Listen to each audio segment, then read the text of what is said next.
In last class, what we discussed? In last class, we discussed about the companies and private company, right? What is the meaning of private company according to section 2, subsection 68? We understand about it. And what are the various features of the private company? Company हम लोगों ने पहले कर लिया है. In today's class, we are going to complete what is public company क्या है, ठीक है? और मेमोरेंडम ऑफ एसोसिएशन क्या है, आर्टिकल ऑफ एसोसिएशन क्या है, ब्रीफ में मैं थोड़ा सा बता दूंगी, ठीक है? किस तरीके से रजिस्टर करा सकते हैं हम प्राइवेट कंपनी, पब्लिक कंपनी, इसके बारे में आज हम पढ़ेंगे. बाद में फिर डिफरेंसेस. ओके, चलिए शुरू करते हैं. Who is going to tell me about what are the various features of the private company? What is private company and what are various features of private company? चलिए, आप प्राइवेट कंपनी क्या है वो बताइए, आप फीचर्स बताइए, ठीक है?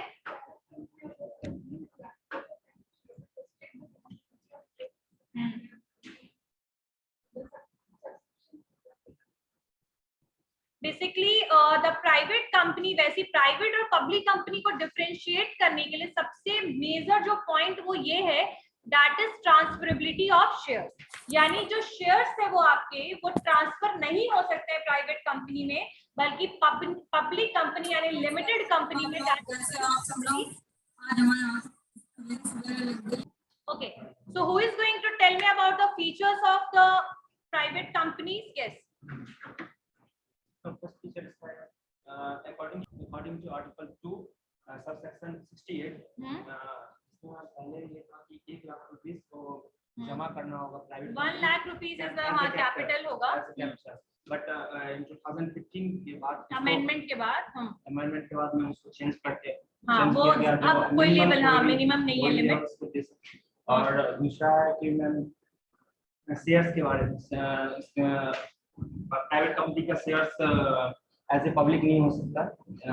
पब्लिकली हम उसको आईपीओ नहीं जारी कर सकते, सब्सक्रिप्शन नहीं ले सकते. And third is minimum OPC 1% company remain हो सकता है, और मैक्सिमम उसका 200. ओपीसी 1% कंपनी एक्सेप्शनल, उसको छोड़ करके बाकी प्राइवेट कंपनीज में 2 मिनिमम होने चाहिए, maximum 200. Very good. Next.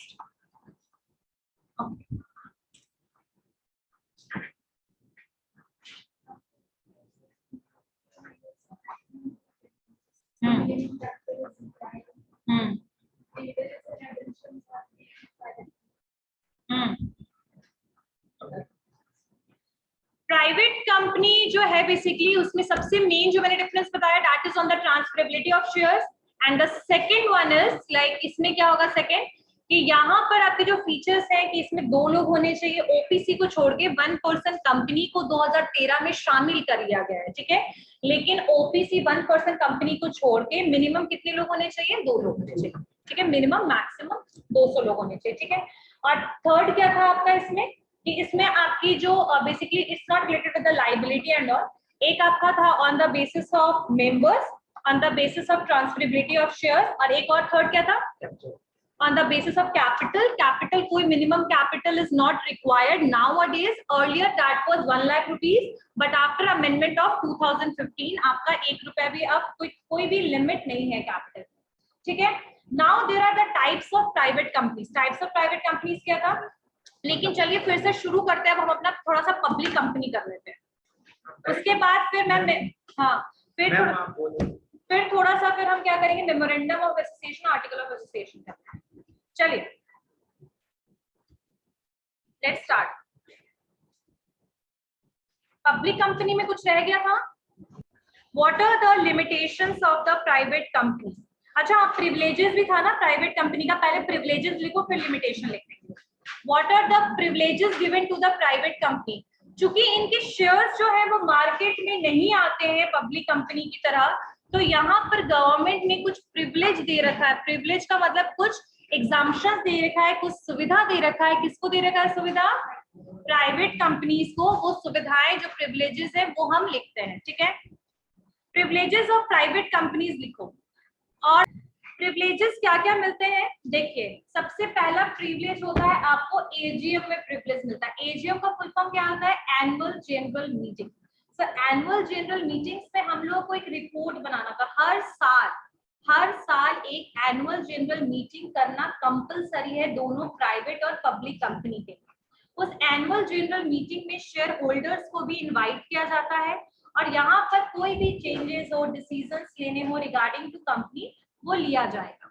Public company में जो एनुअल जनरल मीटिंग होता है तो उसके रिपोर्ट को गवर्नमेंट के ऑफिस में सबमिट करवाना पड़ता है, लेकिन प्राइवेट कंपनी में कोई भी एजीएम की रिपोर्ट को बनाने की जरूरत नहीं है। तो पहला जो एग्जाम्पशन है वो है related with the annual general meeting. तो लिखिए इसमें पहला प्रिविलेज क्या है। कुछ एग्जाम्पशंस मिले हुए हैं पब्लिक कंपनी की कंपैरेटिवली टू प्राइवेट कंपनी। पहला है no need to prepare, no need to prepare, no need to prepare a report for annual general meetings. No need to prepare a report for annual general meeting. यानी annual general meeting के लिए reports को बनाने की जरूरत किसको नहीं है? Private company. क्लियर हो गई बात? ठीक है। सेकेंड लिखिए, आपके मतलब जो डायरेक्टर्स होने चाहिए पब्लिक कंपनी में मिनिमम पहले 7 था लेकिन अब वो 3 हो गया है, लेकिन यहाँ पर आपके 2 डायरेक्टर्स भी रहेंगे तो भी प्राइवेट कंपनी चल जाएगा। तो हियर वी कैन सी से ओनली 2 मिनिमम, लिखिए only 2 minimum directors required, only 2 minimum directors required, only 2 minimum directors required. यानी सिर्फ और सिर्फ 2 डायरेक्टर हमें चाहिए, किसके लिए? Private company. क्लियर हो गई बात? Next, no need to appoint independent directors, no need to appoint independent directors. Independent directors वैसे डायरेक्टर्स होते हैं जो बेसिकली आपकी कंपनी के बाहर होते हैं, लेकिन हम उनको अपॉइंट करते हैं अपने जनरल मीटिंग के लिए या कुछ डिसीजन के लिए। तो यहाँ पर इंडिपेंडेंट डायरेक्टर्स की जरूरत नहीं है, लेकिन क्वेश्चन क्योंकि आ गया है इंडिपेंडेंट डायरेक्टर्स का, तो we will also do difference between independent and dependent directors. ठीक है, इसको कहीं नोट डाउन करो। ठीक है, तो हमें प्राइवेट पब्लिक कंपनी में इंडिपेंडेंट डायरेक्टर्स कंपलसरी है, होने ही होने हैं वहां पर, मीटिंग्स के बाद रिपोर्ट बनने ही बनने हैं वहां पर। कहां पर? आपके पब्लिक कंपनी में। लेकिन प्राइवेट कंपनी में आपको कोई रिपोर्ट बनाने की जरूरत नहीं है। Annual general meeting AGM. ठीक है, इंडिपेंडेंट डायरेक्टर्स की जरूरत नहीं है, डायरेक्टर्स चाहिए लेकिन वो भी सिर्फ 2। क्लियर हो गई बात? ये 3। चौथा लिखिए, दे कैन अडॉप्ट, ये सारे प्रिविलेजेस किसके कर रहे हैं हम लोग? लिखिए,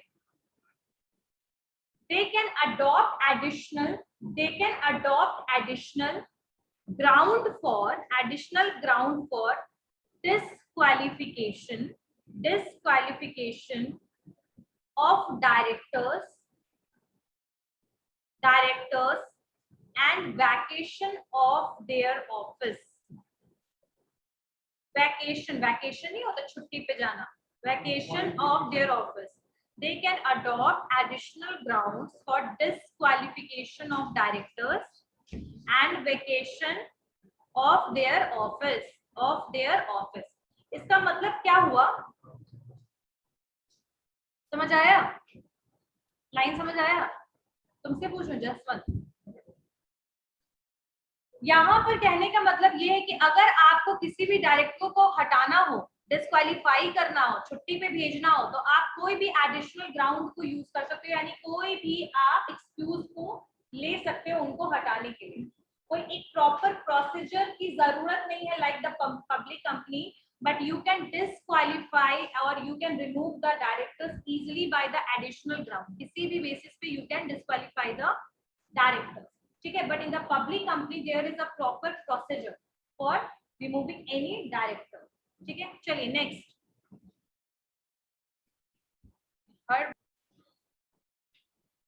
नेक्स्ट लिखिए, तो यहाँ पर पहला क्या हुआ, रिपोर्ट्स नहीं बनाना, मेंबर्स डायरेक्टर्स 2 चाहिए, इंडिपेंडेंट डायरेक्टर्स की जरूरत नहीं है, किसी भी डायरेक्टर को डिस्क्वालीफाई करने के लिए कोई भी एक्सक्यूज चलेगा। चौथा जो है कि कोई लास्ट वाला 5th वाला है कि they can pay greater remuneration, they can pay greater remuneration to their directors than compared to some other types of companies. They can pay greater remuneration to their directors than compared to some other types of companies. यानी कि जो बाकी company कुछ भी पैसा दे रही हो, लेकिन प्राइवेट कंपनी अलग से डायरेक्टर्स को क्या दे सकते हैं, सैलरी, और वो भी कंपैरेटिवली ज्यादा, जो बाकी कंपनीज दे रही है उससे आप ज्यादा रेम्यूनरेशन पे कर सकते हो। They can pay greater remuneration to their directors then compare to some other types of companies, यानी बाकी कंपनीज के कंपैरिजन में आप क्या कर सकते हो, डायरेक्टर्स को पैसा रेम्यूनरेशन दे सकते हो ज्यादा। ठीक है, तो यहाँ 5 प्रिविलेज यानी 5 एग्जाम्पशन, 5 सुविधा जो है प्राइवेट कंपनीज को दिया गया है।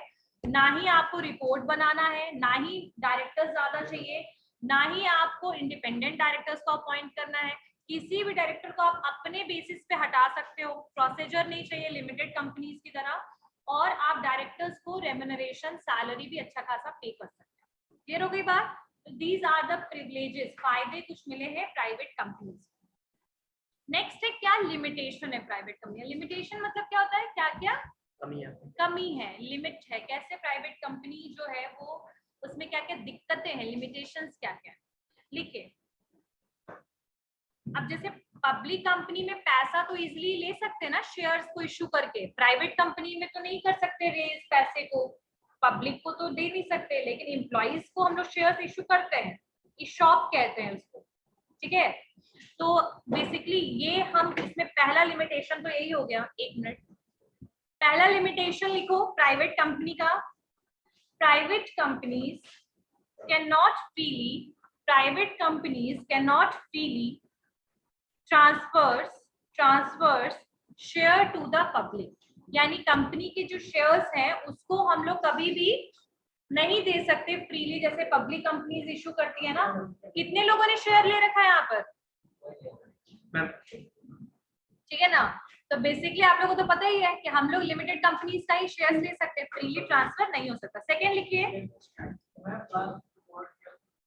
Private companies can not freely transfer shares to the public, यानी पब्लिक से बेसिकली हम शेयर्स जो है ट्रांसफर पब्लिक को नहीं कर सकते।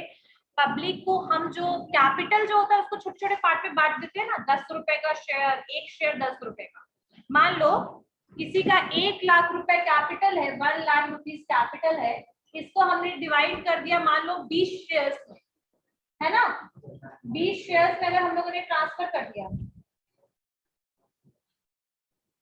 क्या होगा ये 5000 शेयर्स, है ना? अब क्योंकि 1 लाख रुपए है तो 5000 का शेयर कितने रुपए का होगा, 20 रुपए का। तो बेसिकली ये तो समझ में आया कि कैपिटल का क्या सीन है। अब यहाँ पर जो है आपका सेकंड, ये कैपिटल समझ में आया, ये हम शेयर्स मार्केट में नहीं बेच सकते, नहीं सब्सक्राइब कर सकते, खत्म। सेकंड लिखिए, सेकंड लिमिटेशन क्या है, they find it more difficult, लिखते जाओ समझाऊंगा। They find it more difficult than public companies to access external financial support. They find it more difficult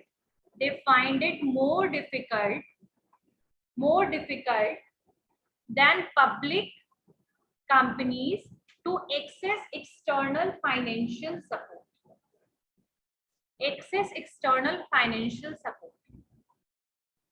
यानी का मतलब क्या हुआ इसका, यानी कि अगर आपको कभी कोई फाइनेंशियल सपोर्ट लेना हो, एक्सेस करना हो, बाहर से कोई सपोर्ट लेना हो, तो ऐसे सिचुएशन में क्या होगा, ऐसे सिचुएशन में क्या होगा, आप जो है बाहर से फाइनेंशियल सपोर्ट, जैसे पब्लिक कंपनीज को सपोर्ट मिलता है ना, वैसे प्राइवेट कंपनीज को फाइनेंशियल सपोर्ट नहीं मिलता। पहले तो आप शेयर्स इशू नहीं करते हो, ठीक है, तो आपको लोगों के द्वारा भी कैपिटल नहीं मिलेगा, पैसा नहीं मिलेगा। साथ साथ में आपको पब्लिक कंपनी में जो ट्रस्ट होता है, प्राइवेट कंपनीज में वो ट्रस्ट लेवल नहीं होता है। बैंक्स भी बहुत सारे प्राइवेट कंपनीज को लोन नहीं देती है, तो फाइनेंशियल सपोर्ट में आपको क्या हो सकता है, एक्सटर्नल फाइनेंशियल सपोर्ट में दिक्कत आ सकती है।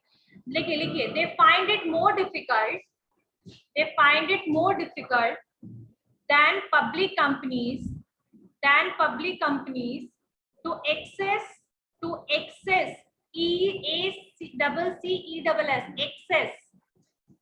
external financial support। यानी कि थर्ड लिमिटेशन क्या है, लिखिए थर्ड लिमिटेशन लिखिए। अच्छा, दो ही काफी है आई गेस, दो लिमिटेशन काफी है। पहला कि फाइनेंशियल सपोर्ट की प्रॉब्लम, फाइनेंशियल एक्सटर्नल सपोर्ट नहीं मिल पाता है, और दूसरा शेयर्स को ट्रांसफर नहीं कर सकते। ठीक है, चलिए, तो ये हो गया आपका प्राइवेट कंपनी की स्टोरी खत्म। अब हम बढ़ते हैं पब्लिक कंपनी की तरफ। पब्लिक कंपनी,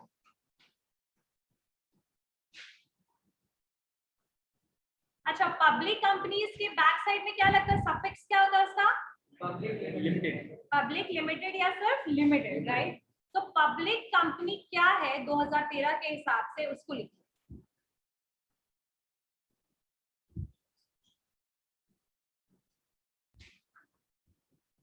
लिखिए, a public company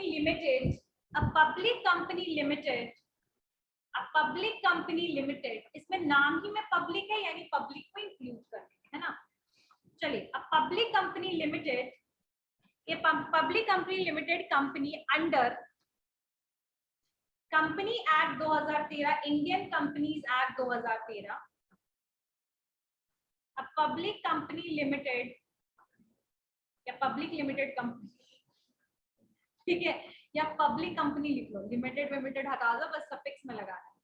a public company under companies act 2013 is a company that has limited liability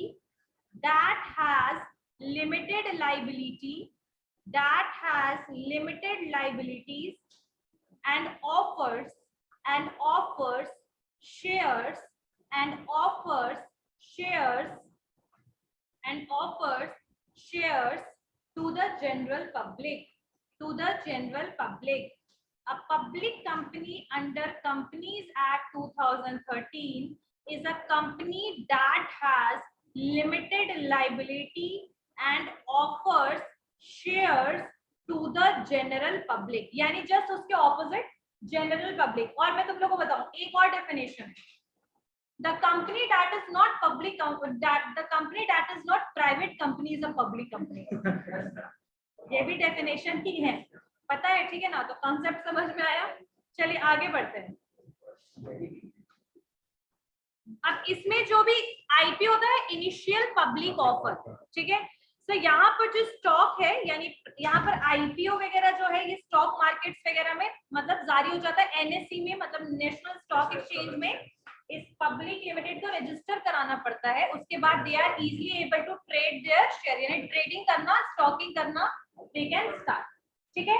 तो पब्लिक कंपनी क्या है समझ में आया, जिसका शेयर इजीली हो जाए, रजिस्टर हो जाए एनएससी में। एनएससी मतलब national stock exchange, Bombay stock exchange, ठीक है। सेबी के द्वारा, ये गाइडलाइंस के द्वारा ये अपने स्टॉक्स जो है, ये शेयर्स जो है, ये मार्केट में प्रोवाइड करेंगे। तो ये होता है आपका कौन सा कंपनी, पब्लिक का। अब इसके कुछ फीचर्स लिखिए, याद रखिएगा कि पब्लिक कंपनी जो है that is regulated according to the SEBI. SEBI क्या है, security exchange board of India.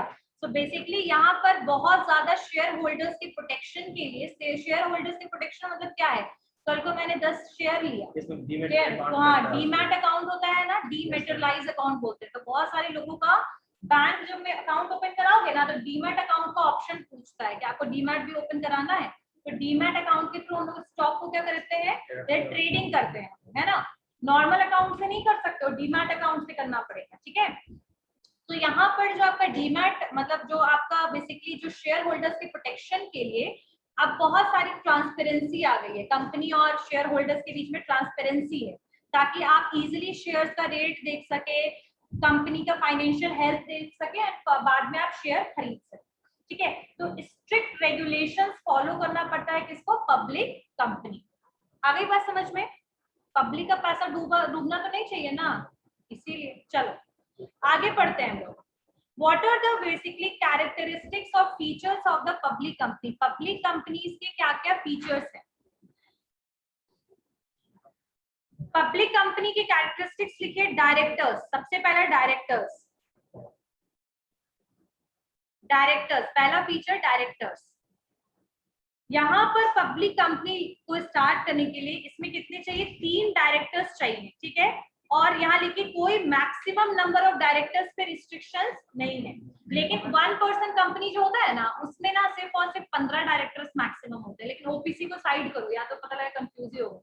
लिखिए डायरेक्टर्स में लिखिए as per the provision of companies act 2013, as per the provision of companies act 2013, as per the provisions of the Companies Act 2013, to start a public limited company, to start a public limited company, to start a public limited company, a minimum of 3 directors, a minimum of 3 directors are required as per the provisions of the Companies Act 2013. To start a public limited company, minimum 3 directors are required. 3 director की जरूरत पड़ेगी। कितने director की जरूरत पड़ेगी निशा? And there is no restrictions, and there is no restrictions, and there is no restrictions, there is no restriction on the maximum number of directors, on the maximum number of directors, यानी maximum number of directors पे कोई restriction नहीं। ठीक है, clear हो गई बात? सबको समझ आ गया? Everyone done? चलिए limited liability, second feature limited liability. कम से कम फीचर्स को आज कर लेते हैं।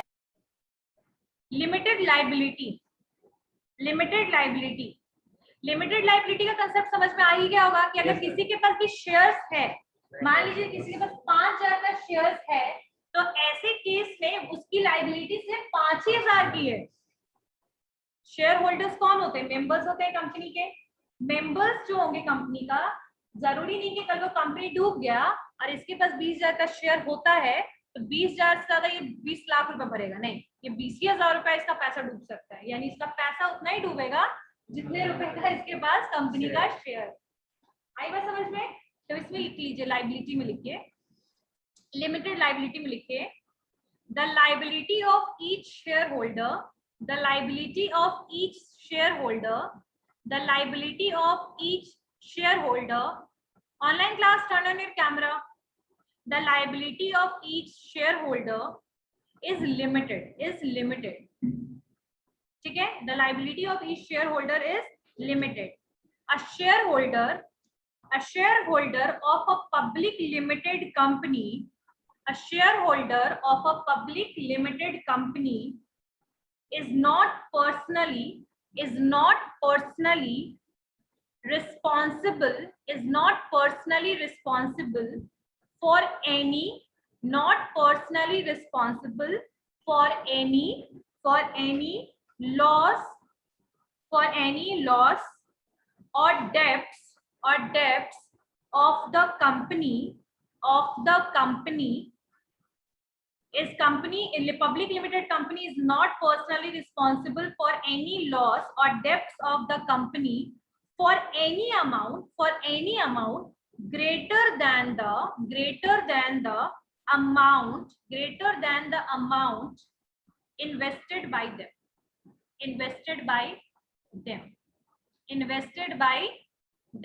यानी अगर 50,000 रुपए इन्वेस्ट किया, 50,000 रुपया, यस लास्ट बेंच, कुछ छूटा है? किसी का भी छूट गया है? Online class and offline class, किसी का कुछ रह गया बेटा? यस लिखिए, A shareholder of the public limited company is not personally responsible for any loss or debts of the company for any amount greater than the amount invested by them.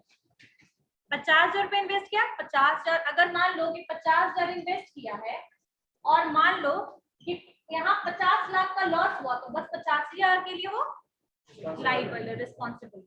इसके ऊपर जो भी पैसा है वो कंपनी देखेगा। Shareholders are not liable, members are not liable. आ गई बात समझ में? क्लियर हो गई बात? अगर किसी कंपनी का किसी के पास 50% शेयर है तो बस 85% लाइबल है, 100% लाइबल नहीं। आगे बात समझ में ना? क्लियर हो गई बात? चलो नेक्स्ट लिखिए। अब वही पार्टनरशिप में क्या होगा, 10 लाख रुपए का कंट्रीब्यूशन है 3 पार्टनर का और 15 लाख रुपए लॉस है, तो 5 लाख का भी भरपाई वही 3 पार्टनर करता है ना। लेकिन यहाँ पर क्या होगा कि भाई 50 लाख है तो भाई आई डोंट केयर वाला, ठीक है, आईडीसी चलता है यहाँ पर, मतलब जितना का इन्वेस्टमेंट उतना का ही लॉस हो सकता है। खैर वो भी बहुत बड़ा अमाउंट बहुत लोग का इन्वेस्टेड रहता है, 1 लाख रुपए शेयर्स पे लगा। Next paid up capital, third feature is paid up capital. Third feature is paid up capital. अब पब्लिक लिखिए, अब पब्लिक, इसमें कुछ ज्यादा मत लिखो, सिर्फ लिखो 5 lakh capital, 5 lakh capital. Paid up जो कैपिटल होगा पब्लिक कंपनी का वो मिनिमम होना चाहिए 5 लाख रुपया, या तो that is amount is subscribed by the act, यानी जो हायर अमाउंट होगा that can be subscribe according to the act. आप कौन सी कंपनी खोल रहे हो, क्या खोल रहे हो, वो गवर्नमेंट आपको बताएगी कि आपका कितना लिमिट होना चाहिए, ठीक है, लेकिन मिनिमम कितना चाहिए 5 लाख। और प्राइवेट में मिनिमम है, पहले कितना था, ठीक। चलिए नेक्स्ट पॉइंट, प्रोस्पेक्टस। अच्छा याद रखिएगा क्योंकि शेयर इशू करता है तो इसको प्रोस्पेक्टस भी अपना पब्लिश कराना पड़ेगा, ठीक है। सो प्रोस्पेक्टस से हम लोग नेक्स्ट क्लास में कवर कर लेंगे सारे के सारे फीचर्स, एंड इसको कैसे रजिस्टर करते हैं पब्लिक कंपनी को और प्राइवेट कंपनी को, वो मैं पूरा आप लोग को बताऊंगी, ठीक है। Anyone have any doubt? Online class and offline class. Paid up capital जो अमाउंट हम लोग लगा रहे हैं, पेड अप कैपिटल जितना हम शेयर्स इशू करने वाले हैं मार्केट में, ठीक है। ऑथराइज्ड कैपिटल एक लमसम अमाउंट, यानी जितना का हमारा कंपनी शुरू करने में लगा। Paid up capital is something which we are going to issue to the आपके पब्लिक को, जितना हम इशू कर रहे हैं शेयर्स, कितने रुपए का इशू कर रहे हैं शेयर्स, ठीक है, तो पेड अप कैपिटल। चलिए हाँ, जितना शेयर करेगी that is paid up capital. चलिए मिलते हैं आप लोगों से नेक्स्ट क्लास में on Thursday. See you all in the next class.